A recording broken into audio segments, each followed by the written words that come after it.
Hello everyone, welcome back to my channel. দেখো, আজকে প্রথমবারের মতো আমি বুগাডি বানাবো। হ্যাঁ, বলছি প্রথমবারের মতনই, কারণ এর আগে আমি কখনো বুগাডি বানাইনি। তো ভাবলাম প্রথমবারের জন্যই যখন বানাবো তাহলে তোমাদের সাথে একটু শেয়ার করি। হ্যাঁ, এটা কোনো টিউটোরিয়াল ভিডিও অবশ্যই নয়, আমি কোনো টিউটোরিয়াল ভিডিও দিই না, কারণ আমি নিজেই শিখছি। আর আমি যেটুকু কাজ করি সেটুকু তোমাদের সাথে শেয়ার করি, এটুকুই, যে কিভাবে কি করলাম। তো যাই হোক, প্রথমবার যেহেতু বুগাডি বানাচ্ছি সেটাই তোমাদের সাথে আর কি শেয়ার করছি। আর আরেকটা কথা বলে রাখি, থ্যাংক ইউ আমার 500টা সাবস্ক্রাইবার পুরো করার জন্য। তো যাই হোক, দেখো এখানে আমি কিছু পিন ইউজ করেছি।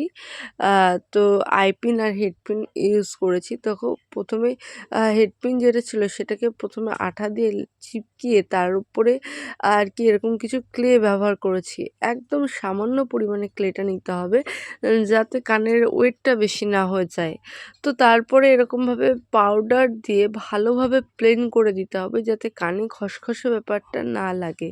তারপর নিচের দিকে এরকম একটা আইপিন নেব। আইপিন নেওয়ার পরে আবার কিছুটা মানে ক্লের ওপরে আইপিনটা ভালোভাবে বসিয়ে দেবো। তারপর কিছুটা ক্লে নিয়ে আবার ভালো করে আর কি ওর ওপরে বসিয়ে নেব। আর এটাকে ভালোভাবে স্মুথ করতে হবে, ওই যে বললাম, যাতে খসখসে ব্যাপারটা না থাকে।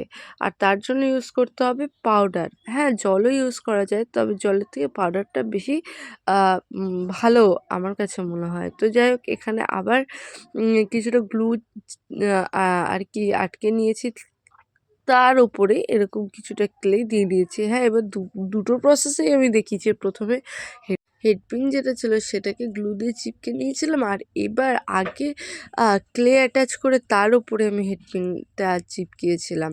তো দেখো, নিচের দিকেও এরকম আইপিনটাকে বসিয়ে দিলাম, অল্প একটু ক্লে দিয়ে ভালোভাবে অ্যাটাচ করে নিয়েছি। চলো, সেটা আর দেখায়নি। এই দেখো, এখানে কিন্তু আমার দুটো বুগাটি রেখে এবার ছটপট করে কয়েকটা বুগাটি রেডি করে নিই। দেখো, এখানে প্রায় 3 জোড়া বুগাটি আমি রেডি করেছিলাম। তো কেমন হয়েছে অবশ্যই কমেন্ট করো। আর প্রথমবারের মতো যেহেতু বুগাডি বানিয়েছি, যদি প্রসেসিংয়ে কোনো ভুল থাকে অবশ্যই কমেন্ট করে বলো। তো যাই হোক, আজকের মতো এই অবধি। আর এখানে আমি সবকটা ফুলের প্যাটার্ন একই রেখেছিলাম। চলো, টাটা।